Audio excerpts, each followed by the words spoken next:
ये वाली वीडियो में हम देखने वाले हैं फार्माकोलॉजी का first chapter that is general pharmacology का 7th part that is excretion of drugs के बारे में।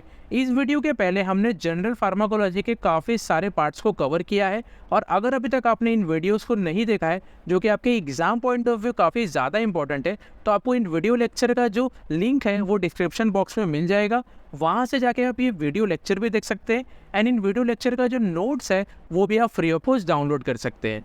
सबसे पहले हम ये देख लेते हैं कि एक्सक्रीशन ऑफ ड्रग्स का डेफिनेशन क्या है। Excretion is a process by which the inactive drug और inactive metabolites are excreted from the body. अगर हम बात करें इसके डेफिनेशन की, सो एक्सक्रीशन ये एक ऐसा प्रोसेस होता है, ये एक ऐसी प्रक्रिया होती है जिसके ज़रिए जो भी इनएक्टिव ड्रग्स होते हैं या फिर जो इनएक्टिव मेटाबोलाइट्स होते हैं वो हमारे बॉडी से बाहर निकल जाते हैं। इस डेफिनेशन को हम एक एग्जाम्पल से समझ लेते हैं। फॉर एग्जाम्पल, अगर किसी पेशेंट ने पैरासीटामोल का टैबलेट खाया है तो ये जो पैरासीटामोल का टैबलेट है इसका जब काम पूरी तरह से हमारे बॉडी के अंदर ख़त्म हो जाएगा तो हमारी बॉडी क्या करेगी, इसे इनएक्टिव करके बॉडी के अंदर से बाहर निकाल देगी और इसी पूरे प्रोसेस को हम बोलते हैं एक्सक्रीशन ऑफ ड्रग। ये जो एक्सक्रीशन ऑफ ड्रग है या फिर ड्रग एक्सक्रीशन प्रोसेस या फिर एलिमिनेशन ऑफ ड्रग है, इन सबका मतलब एक ही होता है। सो ये तो था definition and example of excretion of drug. Hope आपको अच्छे तरीके से समझ गया होगा। नेक्स्ट हम देख लेते हैं रूट ऑफ ड्रग एक्सक्रीशन के बारे में, यानी कि कौन कौन से ऐसे रूट्स होते हैं, कौन कौन से ऐसे रास्ते होते हैं जिसके ज़रिए इनएक्टिव ड्रग, इनएक्टिव सब्सटेंस या फिर इनएक्टिव मेटाबोलाइट्स हमारे बॉडी के अंदर से बाहर निकल जाते हैं। सबसे पहला होता है kidney, then lungs, then bile, skin, milk and saliva. इन सबको हम एक एक करके देख लेते हैं। सबसे पहले हम किडनी को देख लेते हैं। Kidney is the most important organ for drug excretion. Kidney act as a primary organ for the excretion of most of the drugs. Factor like pH of urine, kidney function influences the excretion of drug from kidney. For example, if patient have kidney failure, then the excretion process of a drug is very slow.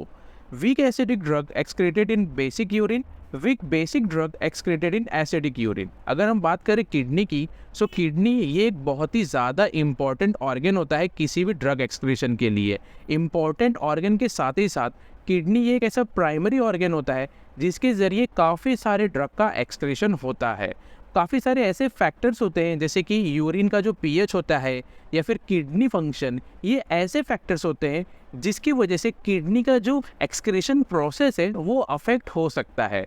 For example, अगर किसी patient का kidney fail हो चुका है तो उस patient के अंदर ड्रग एक्सक्रीशन प्रोसेस काफ़ी स्लो हो जाएगा। बहुत सारे ड्रग ऐसे होते हैं जो एसिडिक होते हैं, बहुत सारे ड्रग ऐसे होते हैं जो बेसिक होते हैं। अगर हमारे यूरिन का pH बेसिक है तो उस बेसिक यूरिन के अंदर सिर्फ और सिर्फ वीक एसिडिक ड्रग ही बॉडी के अंदर से बाहर निकल सकते हैं। अगर हमारे यूरिन का pH एसिडिक है तो उस एसिडिक यूरिन के अंदर हमारे बॉडी के अंदर से सिर्फ और सिर्फ वीक बेसिक ड्रग ही बाहर निकल सकते हैं। नेक्स्ट हम देख लेते हैं लंग्स के बारे में। The main function of lungs are inhalation and exhalation, but some drugs such as volatile general anaesthetic, paraldehyde and alcohol are excreted by the lungs in small amount. अगर हम बात करें लंग्स की, जैसे कि हमें पता है कि लंग्स का मेन फंक्शन होता है इनहेलेशन एंड एक्सहेलेशन। हमारे लंग्स क्या करती हैं, ऑक्सीजन को बॉडी के अंदर लेती हैं और जो कार्बन डाइऑक्साइड होता है उसे बॉडी के अंदर से बाहर निकालती है। लेकिन काफ़ी सारे ड्रग्स ऐसे होते हैं, for example volatile general anaesthetic या फिर पैराल्डिहाइड नाम का जो ड्रग होता है या फिर जो अल्कोहल होता है, ये सब जो ड्रग है हमारे लंग्स के ज़रिए बॉडी से बहुत ही कम अमाउंट में बाहर निकलते हैं। इसे अगर हम एक एग्जांपल से समझें, फॉर एग्जांपल अगर किसी पर्सन ने, किसी इंसान ने अल्कोहल कंज्यूम किया है, अगर आप उस इंसान से बात करेंगे तो उस इंसान के ब्रेथ में से, उसके सांसों में से हमें अल्कोहल की स्मेल आएगी। क्यों? क्योंकि उस इंसान के लंग्स के अंदर से उसके सांसों के ज़रिए जो अल्कोहल है थोड़े थोड़े अमाउंट में बाहर निकल रहा है, बॉडी से बाहर एक्सक्रीट हो रहा है। नेक्स्ट हम देख लेते हैं बाइल के बारे में। Bile is a fluid which is produced by liver that helps in the digestion of food. Some drugs such as erythromycin are excreted with bile in intestine, and from intestine these drugs excreted through feces from the body. अगर हम बात करें bile की, तो bile एक ऐसा liquid होता है, ये एक ऐसा फ्लूइड है जो कि लीवर द्वारा प्रोड्यूस होता है। बाइल का मेन काम होता है फूड डाइजेशन। जो भी फूड हमारे बॉडी के अंदर प्रेजेंट है उसको ये बाइल क्या करता है, अच्छे तरीके से डाइजेस्ट करवाने में मदद करता है। लेकिन काफ़ी सारे ड्रग्स ऐसे होते हैं, फॉर एग्जांपल अरिथ्रोमाइसिन। अरिथ्रोमाइसिन एक ऐसा ड्रग है जो बाइल के द्वारा हमारे बॉडी के अंदर से बाहर एक्सक्रीट हो जाता है, बॉडी के अंदर से बाहर निकल जाता है। इसे हम एक डायग्राम से समझ लेते हैं। फॉर एग्जांपल अगर किसी पेशेंट ने अरिथ्रोमाइसिन कंज्यूम किया है, ये अरिथ्रोमाइसिन का काम जब हमारे बॉडी में अच्छे तरीके से ख़त्म हो जाएगा, सो ये अरिथ्रोमाइसिन चले जाता है लीवर के पास। लीवर क्या करेगा, इस अरिथ्रोमाइसिन को अच्छे तरीके से इनएक्टिव कर देता है।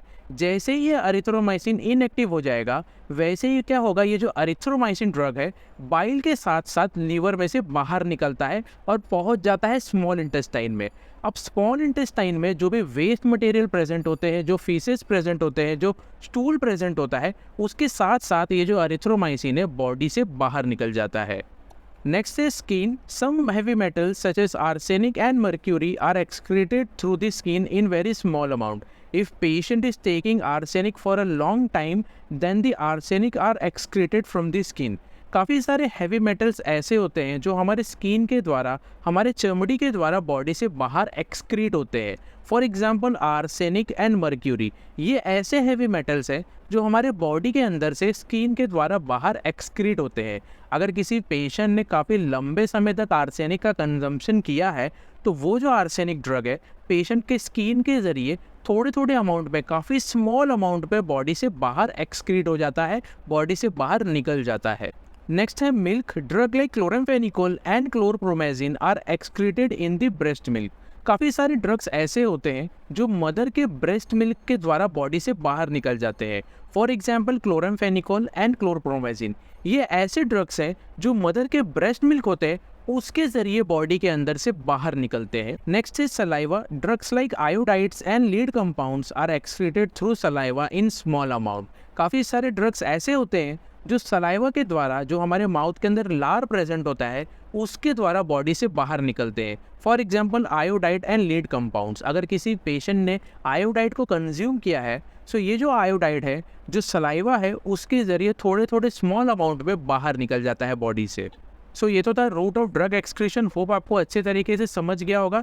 यहाँ पे एक्सक्रीशन ऑफ ड्रग पार्ट हमारा अच्छे तरीके से ख़त्म होता है।